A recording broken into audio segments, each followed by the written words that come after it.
Négocier est devenu une pratique si bien ancrée dans nos mœurs que quasiment tout acte du quotidien est matière à discuter, que ce soit avec un patron, une relation commerciale, un conjoint et même le chat. Or, ça n'est pas une compétence innée. Si certains naissent avec des facilités et savent d'instinct quel comportement adopter pour atteindre leur objectif, pour les autres, sachez que rien n'est perdu, car négocier, ça s'apprend. Et quoi de mieux pour cela que d'écouter les enseignements de l'un des maîtres en matière de négociation, Christopher Voss, ancien membre du SWAT et ancien négociateur principal de crise au FBI. Vous allez voir que l'art de la négociation selon Chris Voss est loin d'être hors de portée et qu'en réalité, il n'est pas très compliqué de mener une discussion tout droit vers votre objectif. Préparez-vous à devenir un pro de la négo. Voici sur Money Radar les meilleurs conseils de Christopher Voss pour apprendre à négocier comme un boss en toutes circonstances. Pour soutenir notre travail et être informé de nos dernières vidéos, merci de vous abonner à Money Radar.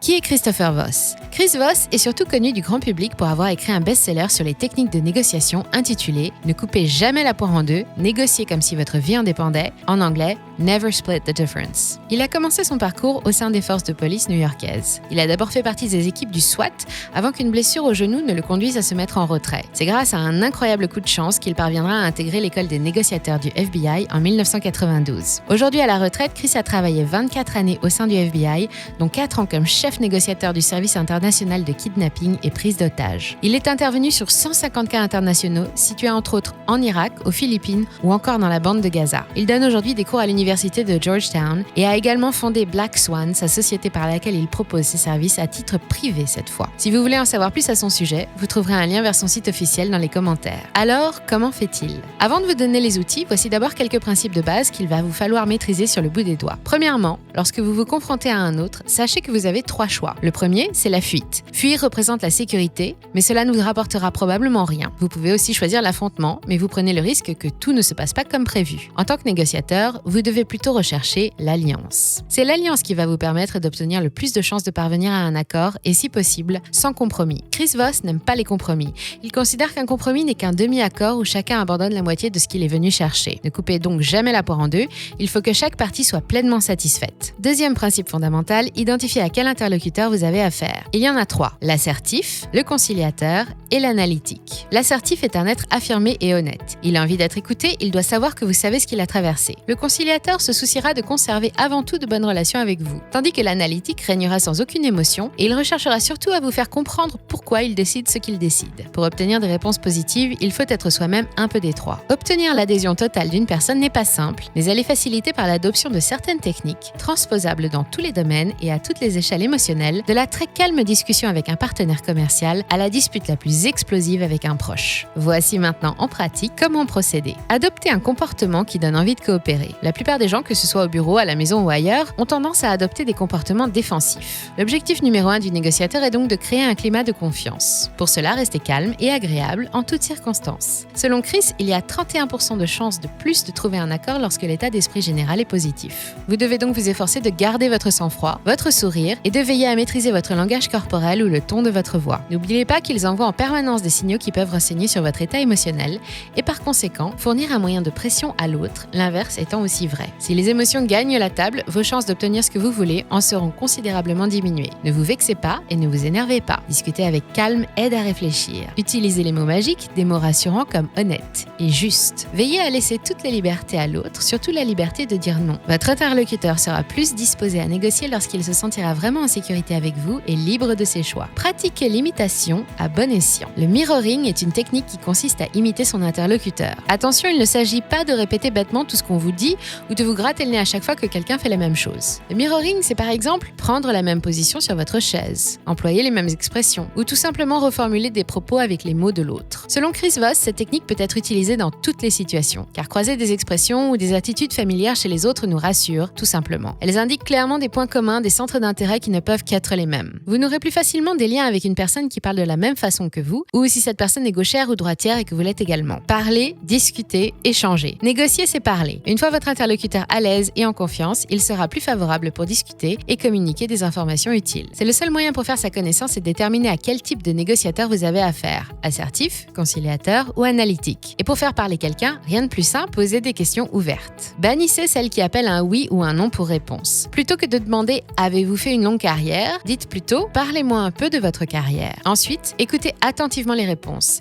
Elles fourmillent d'informations potentiellement importantes pour la suite de votre entretien. L'adversaire, c'est la situation. Ne vous y trompez pas, ce rendez-vous d'affaires n'est ni un rapport de force ni une confrontation. Ce n'est pas un rapport de force car vous avez tous les deux, vous et la personne qui est en face de vous, quelque chose que l'autre veut. N'oubliez pas que si vous n'avez rien de cela, il n'y aurait même pas de rendez-vous. Et ce n'est pas une confrontation car l'adversaire à éliminer, c'est la situation et non l'homme ou la femme face à vous. Vous êtes là pour résoudre une situation et trouver la solution qui convient parfaitement aux deux parties. Devenez émotionnellement intelligent. Le terme empathie est devenu très courant et désigne en gros la capacité de se mettre à la place des autres. Les plus doués d'entre nous sont capables de détecter et de composer avec les émotions des autres tout en maîtrisant leurs propres réactions. Faire preuve d'empathie tactique réelle ou plus simplement d'intelligence émotionnelle est un moyen très efficace de savoir ce qui pousse une personne à vous dire non. Lorsque vous reformulez par exemple les objections qui vous sont opposées, vous ne faites que mettre des mots sur des émotions. Pour cela, utilisez par exemple les mots magiques suivants. J'ai bien compris que... ou je sais que vous doutez de... Cela permet à celui qui est en face d'être sûr que vous avez bien saisi ses motivations et encore une fois de le mettre en sécurité. Sachez que la plupart du temps, il n'y a qu'une seule émotion à l'origine d'une décision,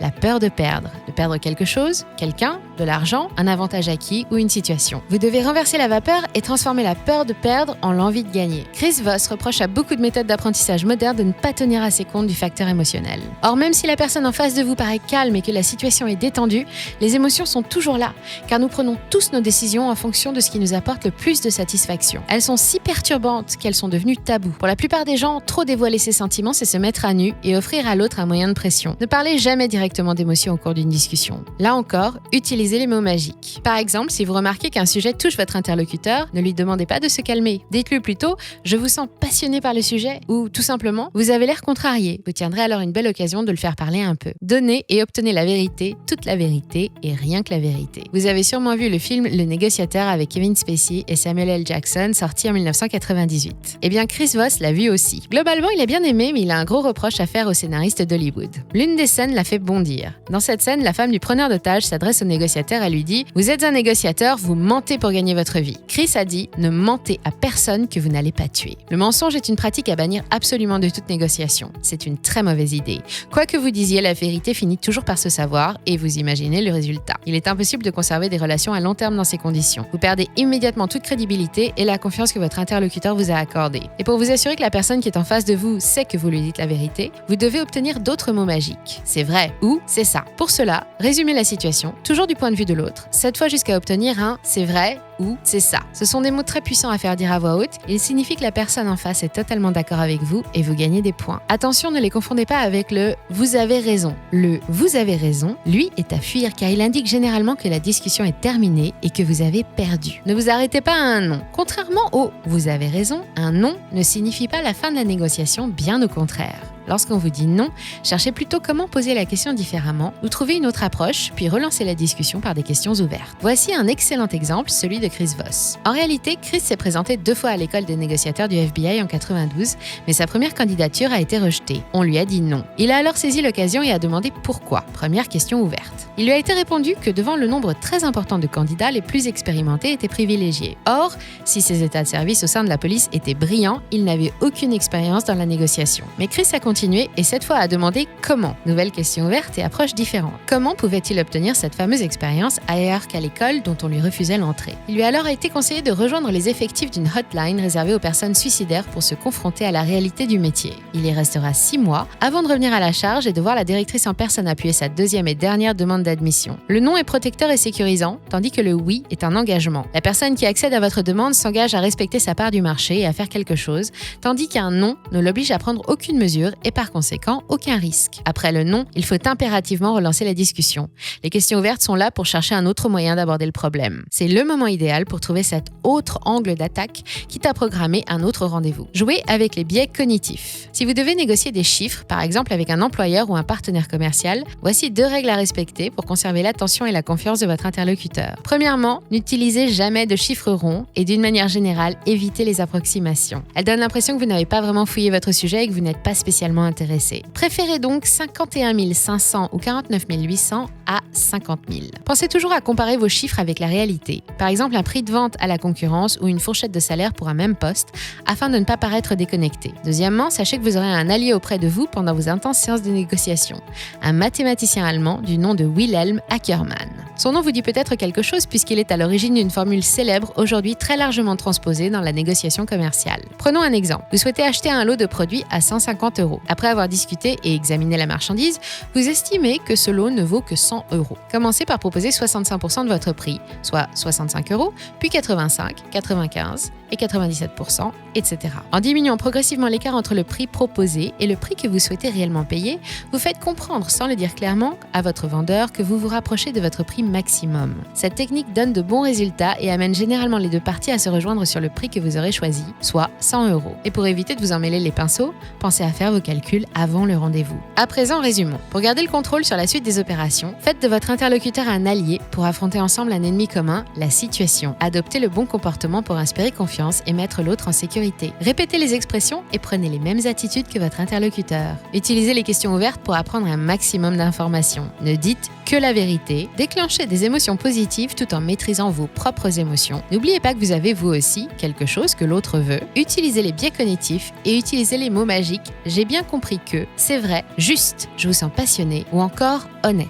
Vous voilà à présent bien armé pour affronter toutes les situations et si vous voulez en savoir plus, plongez-vous dans le livre de Christopher Voss « Ne coupez jamais la poire en deux » dont vous trouverez le lien sous la vidéo. N'hésitez pas à nous donner votre avis et à nous poser toutes vos questions dans les commentaires. Si la vidéo vous a plu et si vous pensez qu'elle peut être utile à quelqu'un, likez, partagez et abonnez-vous pour de nouveaux conseils, actualités et comparatifs. Nous espérons que cette vidéo vous aura aidé. C'était Moni Radar. À très bientôt.